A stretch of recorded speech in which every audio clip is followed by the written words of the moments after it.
Hey everybody, it's Angel again, and we are back for our next installment of Revolutionary War on Wednesday.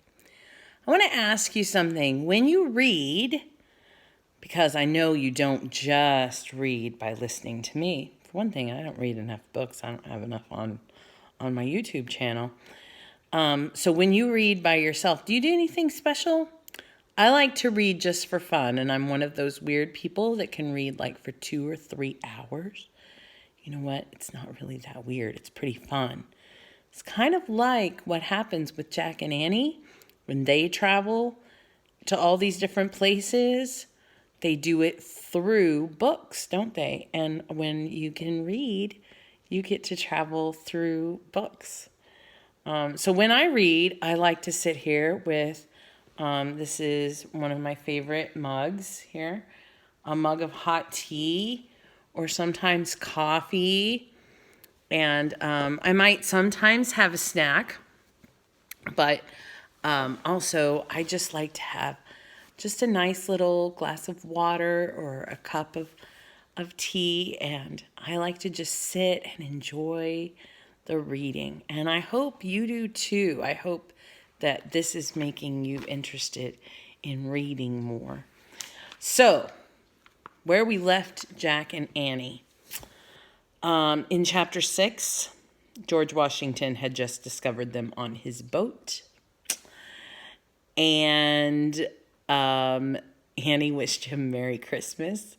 And he didn't say Merry Christmas back, which I thought was kind of funny. So now we're ready for chapter 7.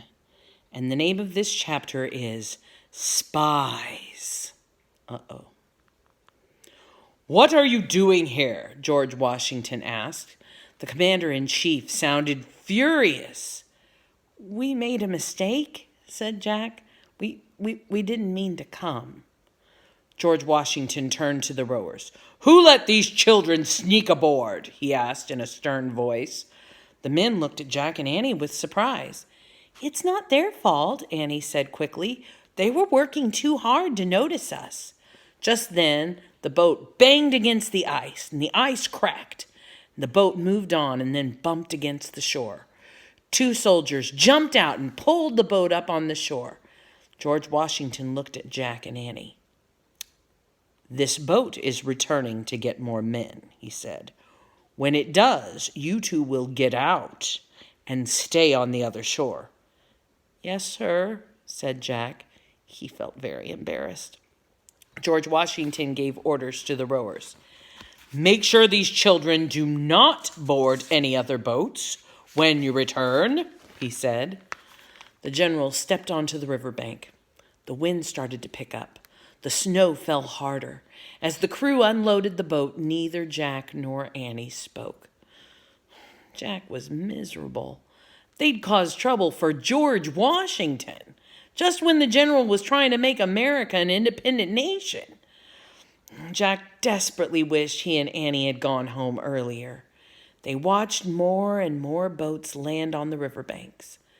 As the soldiers unloaded their weapons and horses, a freezing rain began. Now rain, snow, and sleet fell together.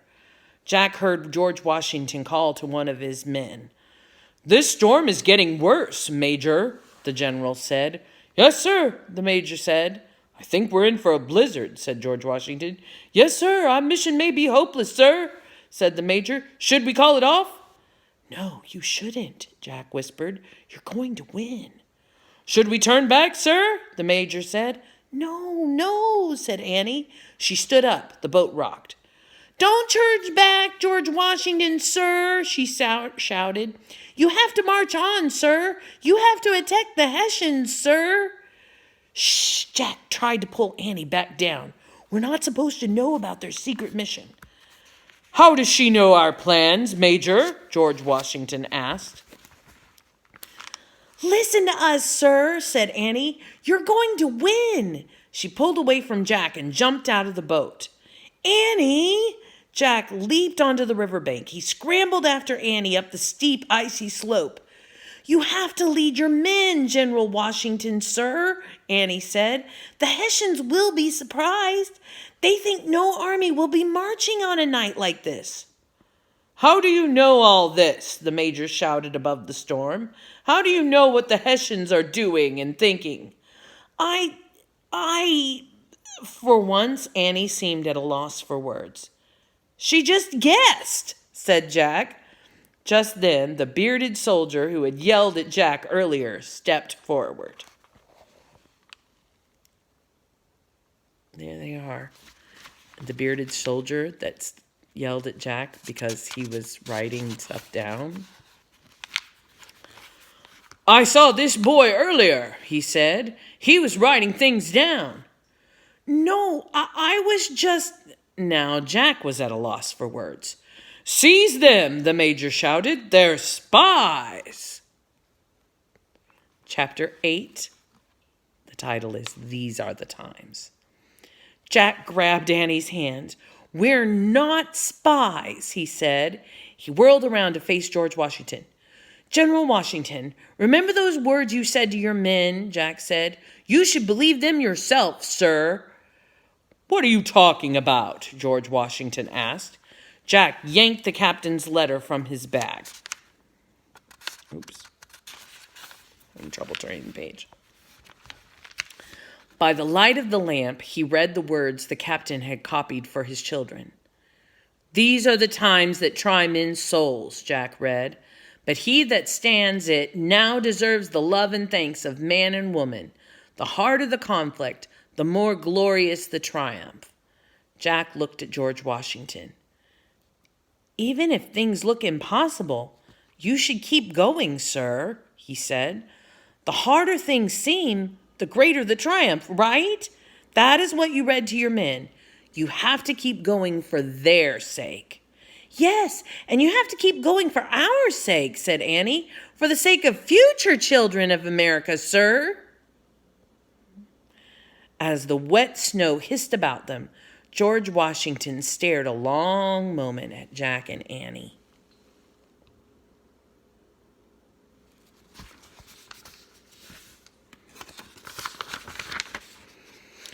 Finally, he put a hand on each of their shoulders. I do not know who you are, he said. I do not know how you know what you know. But I believe you. For your sake, and for the future children of America, we will march on. Yay! Cried Annie. Yay! Said Jack softly. He sighed with relief and put away the captain's letter. Now get back in the boat, said George Washington. You must leave the fighting to us, to me and my men. Jack felt very grateful to George Washington and his whole army. They were risking their lives for all of America's children, past and future. He could barely speak. Thank you, sir, said Annie. Thank you both for telling me to listen to my own advice, said George Washington. He called the rowers waiting in the boat. Take good care of these two. George Washington climbed onto his horse. He looked down at Jack and Annie. Merry Christmas, he said. Then the commander-in-chief rode away in the stormy darkness. That's the end of chapter 8. Tune in for our next part. It'll be our last. Okay? See you then.